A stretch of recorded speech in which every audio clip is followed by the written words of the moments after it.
Fəzilət, mərifət və xoşbaxtlıq əlaqəsi. Siz də bunu təsdiq edirsinizmi? Və ya indi belə inanc da var ki, insan əxlaqsız da olub xoşbaxt ola bilərmi?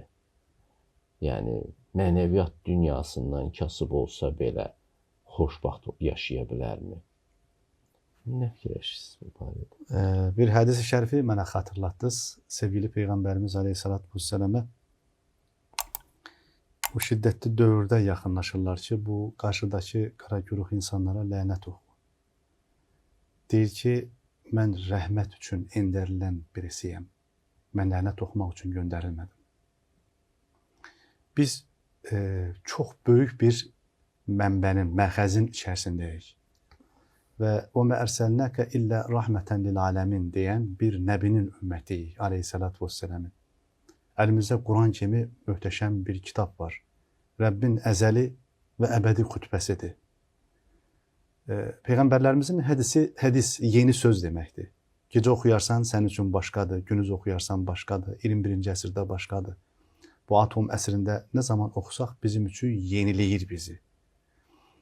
Bəli, fəzilətli bir insan, məziyyətlərlə dolu bir insan olduğu kimi, o özünün məna dünyasından həzz aldığı kimi, dünya bağlanmış, dünya pərəst birisi də özünü orada o dünyanın içərisində xoşbəxt hiss eləyir. Maddiyyatla, sərvətlə, gəzintilərlə, əyləncələrlə, gözəl yeməklərlə o insan da özünü orada xoşbəxt hiss eləyir. Amma gerçəkdən xoşbəxtlikdirmi o? Yəni, biz bilirik ki, insan nə qədər çox yesə, mədəsi doyacaq. Amma insanın ruhu daim açdır. Bu, oradan ortaya gəlir ki, insanın kimliyi onun ruhunda gizlidir. Axı, ruh bizə verilən bir əmanətdir. Biz əgər bu bədənimizdə ruhu bəsləmiriksə, o mənəvi dəyərlərimizlə onu təsdiqləmiriksə, bizim içimizdəki ruh ac qalacaq. Onda Quran-ı Kərim əlimizdən tutur, Ələ bi zikrilləhi tatmainnul qulub. Həyat kitabı söylüyor ki, qəlblərin aram tapması üçün gərək qəlblər Allah'ı zikir eləsin.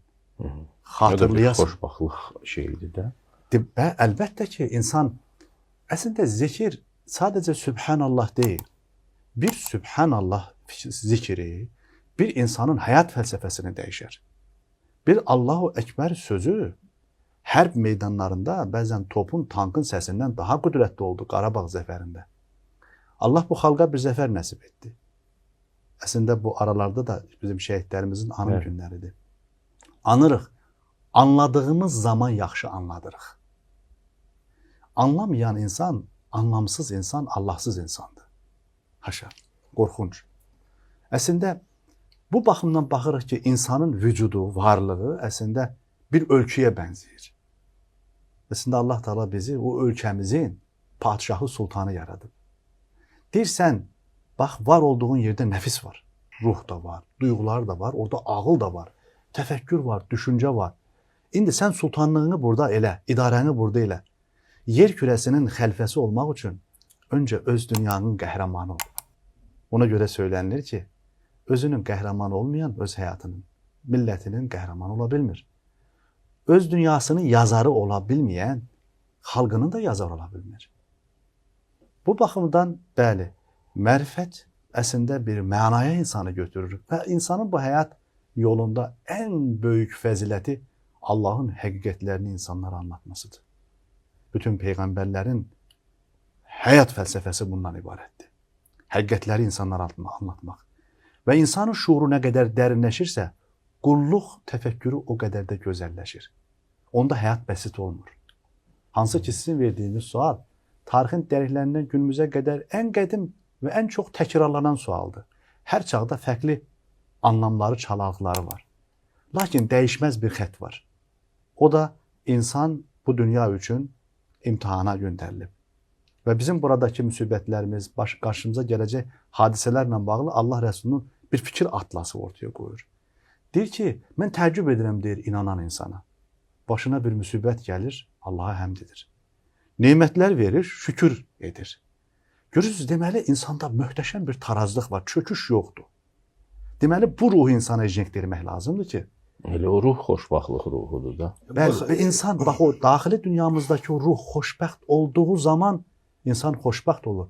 O insan ailədə də xoşbəxt olur. Düşünün sən bir kişini. Ailəsində xoşbəxt deyil. Amma var dövlət, sərvət, çöldə hər şey var. Amma evində xoşbəxt deyil. O insan fəlakət daşıyır. Ona görə bir insan düşünün ki, evində də huzurlu görünür, amma daxili dünyasında bir çöküş var. O huzurlu deyil ki. Uşaqlar hiss edəcək ki, huzurlu deyil. Kim odur oda da ki, bilər. Bəli, bizim əslində varlığımızın fəlsəfəsində içimiz dayanır. Ruhumuz dayanır, mənəviyyatımız dayanır.